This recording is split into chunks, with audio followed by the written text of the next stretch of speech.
Hannah Murray on TRE in the afternoon. Joining us on the line now is Helen Croyden. She is the ghostwriter of Sophie Greenwood's memoir, Forbidden Love, a true story of adoption, reunion and longing.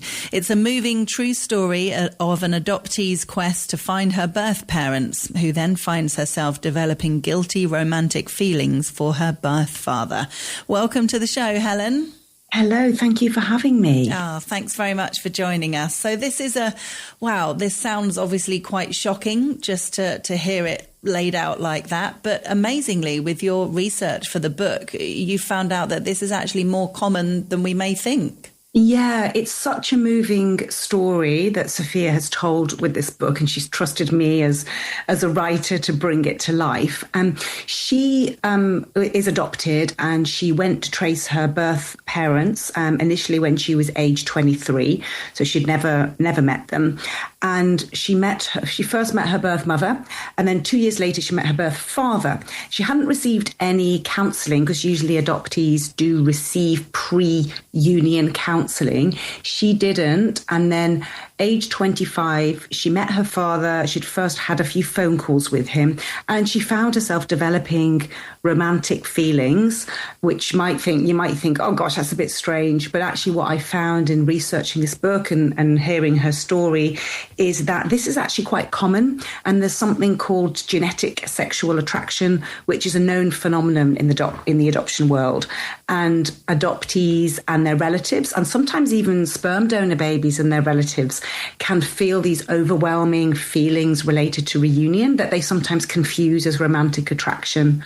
And there's many theories to it. Some are that, pheromones match, and that's why these, adoptees can feel like this. Another theory is that one psychologist put this theory forward that until the age of 5, when children grow up with their caregivers, there's this protective mechanism that's known as the Westermarck effect that protects children and their caregivers and siblings developing these feelings. So if children don't grow up together or with their caregivers before the age of 5, this protective mechanism doesn't kick in. So whatever it is, the cause is unknown. It's common, and there's studies on it. And one study found that up to 50% of adoptees have developed these feelings, these genetic sexual attraction feelings. Not all act on it, of course, but in Sophia's case, she did. Wow. And it's interesting that you use the word confusing. So is that suggesting that they're not real proper feelings because of confusion to do with the things that you mentioned? Or can people go on to have relationships? Yeah, it's a really good question. For her, it was very real. Yeah. And that's what she's at pains to express, is that it was so strong. She describes it as this magnetic force that once it takes hold, she absolutely couldn't have stopped it. And part of the reason she wants to tell her story and why she is bravely telling it in the book is that she wants to raise awareness and make sure that all adoptees receive counselling, so that if they do develop these feelings, they can stop the feelings before they develop or before it becomes something. Because in her case, once they had acted on it, they couldn't stop. And ultimately, it did ruin their lives, this journey, because they were ripped apart by guilt and the fear of being exposed for their relationship. But at the same time, they couldn't be apart. So the whole story tells them, as they want to be together, that they felt like they were absolute soulmates, but then they were ripped apart through the guilt. And ultimately, this lasted for about 8 years, and Sophia was back to Australia, where her father lived, and the UK. So it was extremely unsettling. So I would say that it wasn't, the feelings themselves weren't confusing, but the confusion came from, should they stay together? Because in her words, she said, it felt so right, yet of course, society deems this so wrong. So he obviously felt it too then. It wasn't just her feeling that strong attraction. It obviously came from both sides. Absolutely. And I think what's important to recognise is the lead up to their meeting and all the emotions and the history that's wrapped up in that. So Sophia was born to a mother out of wedlock. It was that classic 1960s scenario where if a woman was born out of wedlock, she got ushered off to a mother and baby home somewhere in England and was made to do all the scrubbing by the nuns who thought they were incredibly immoral. And she didn't want to give her baby away, but she was forced to give the baby away. And then the father wanted to support her, but couldn't because he was only 18 and he was sent to Australia by his parents. So he lived with the guilt of not being able to support the mother. So you think you've got all that wrapped up into the story. And I think that is hugely significant because when they meet, you know, they're carrying all that sort of that fantasy that they may have harbored their whole lives. Well, certainly Sophia had a fantasy of who are her parents, and then the father had a fantasy of where is this girl that I was forced to give away. So if you think that's all wrapped up in that heightened emotion, so that when they do finally make contact, you know, it makes it stronger, all those emotions stronger. So presumably they didn't tell anyone when they were together because of the worry of how anyone would react. You know, nobody really would be happy for them. People would question, to say the least, what they were doing, which again must be really hard. They did eventually. So for a long time, they didn't tell anyone. And that was difficult because Sophia went to Australia to live with her birth father and they couldn't, you know, tell their friends, his existing friends, the nature of their relationship. Eventually they did. They had some trusted friends who they did tell. And surprisingly to them, all their friends were very supportive and they all said, oh, no, we can understand that. We can see how that might happen. I think because they knew them and they know that they were honest and open people and there was nothing strange about them at all. So their friends were very supportive. But then later, you know, Sophia's family, her adoptive family, did find out because later they did have a child together.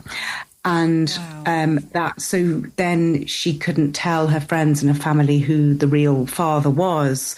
But I think that's when people started to have suspicion. So eventually her adoptive mother did ask her outright, who is the father? And then it all came out. And that's when a horrible period ensued where everyone was extremely angry with the birth father, and it caused a lot of turmoil in their relationship and all the extended family. Yeah.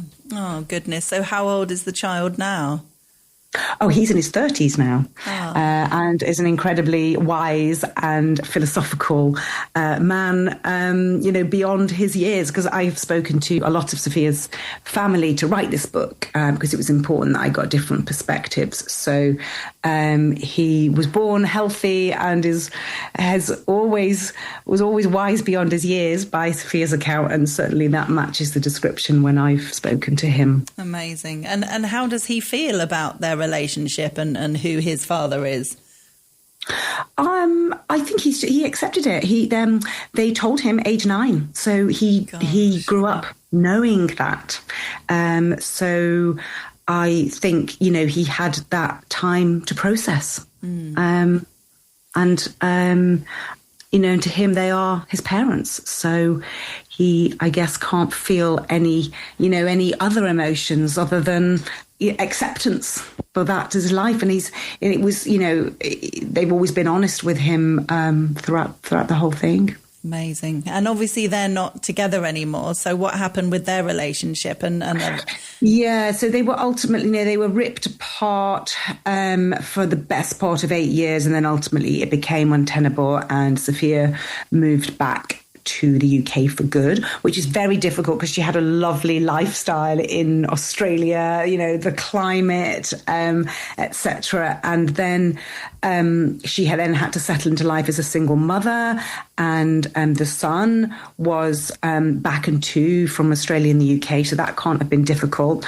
But then she did become estranged from her birth father for a while her family found out, and there was, a lot of turmoil, and her adoptive family wanted her to sever ties with him because they saw him as the baddie in all this. They saw him as the responsible adult who should have known better. But of course, they don't know the dynamics and the psychological power of genetic sexual attraction. So they kind of cast him as the baddie. So I think there was a period where they did lose touch, but now they are very much in touch. Sophia has gone back to live in Australia, so they're obviously not together anymore, but they're in each other's lives. And as Sophia will say, their relationship will there'll always be complexities, but they are very much together and together as in, united and in each other's lives. That's amazing. How wonderful that they are able to come through all of that and are in a good space.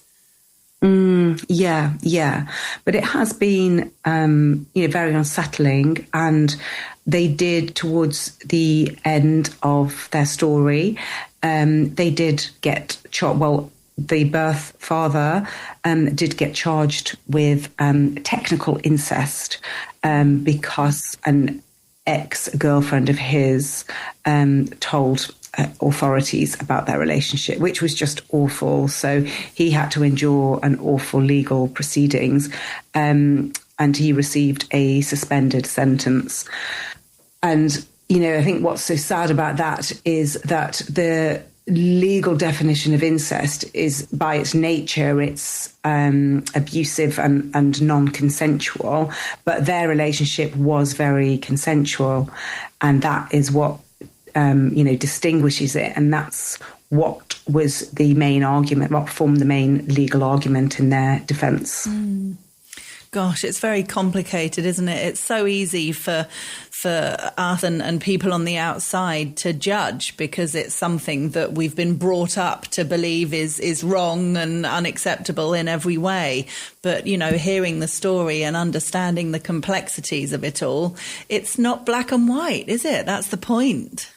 Absolutely. Like so many relationships, hence the title, Forbidden Love. There are many types of forbidden love, aren't there? And it's never black and white. There's always so many things wrapped up in the history.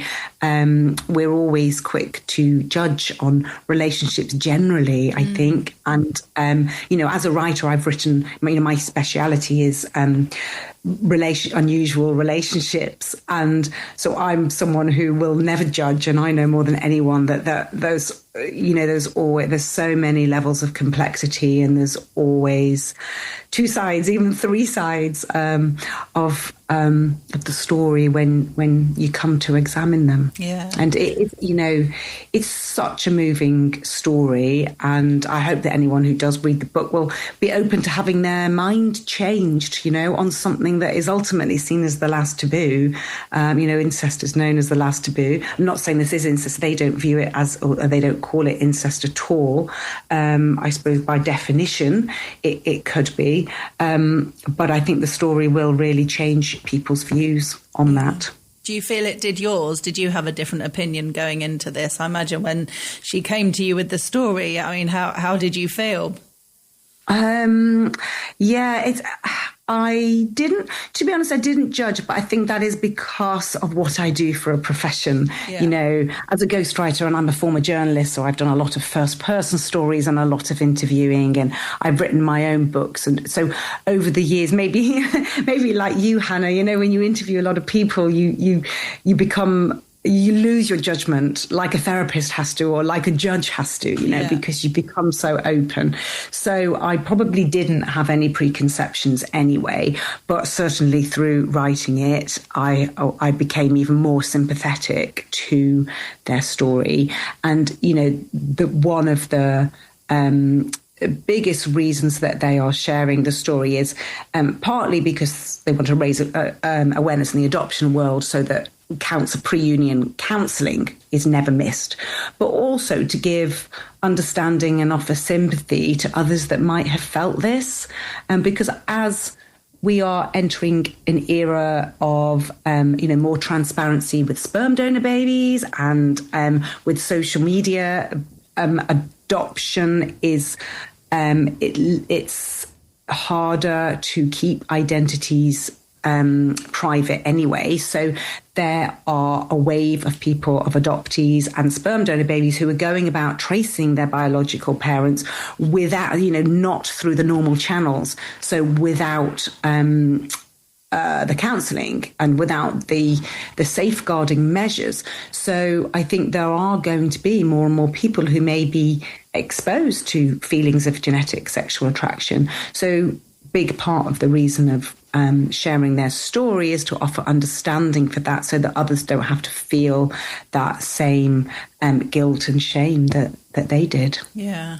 So the fact that they want to encourage people to have therapy before they were to go and meet their birth parents, is that so people would understand these feelings if they occur, or to try and prevent these feelings from happening? Do they sort of wish that the whole thing never happened? Both.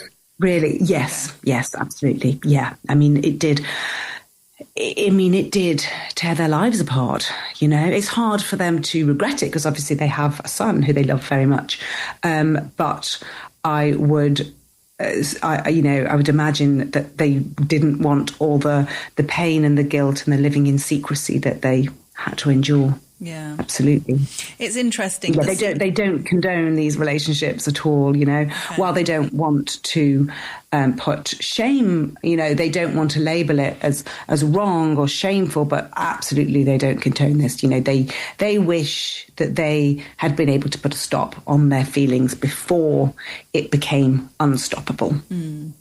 It's interesting, isn't it? When you think of secrecy in relationships, when it comes to affairs or things like that, that's often the exciting part, when you're doing something that people don't know. And that's often the bit that keeps people together if they're having an affair. It's not that everybody's talking about it. It's that, you're meeting in secret, and that can be the buzz of a relationship like that. But I guess in this situation, totally not. It's a totally different situation, isn't it? That buzz, I don't think would have been there. It would have been filled with guilt. Absolutely. Yeah, absolutely. That's what makes it so different to, a forbidden affair. Yeah, that's a very important point. Yeah. Well, it's a fascinating story. Thank you very much for coming on today and telling us about it, Helen. If people want to get a copy of the book, it's called Forbidden Love, A True Story of Adoption, Reunion and Longing. It's available on our website, TRE.radio. It's the memoir of Sophie Greenwood, and we've been speaking to the ghostwriter Helen Croyden. Helen, thank you very much. Thank you so much.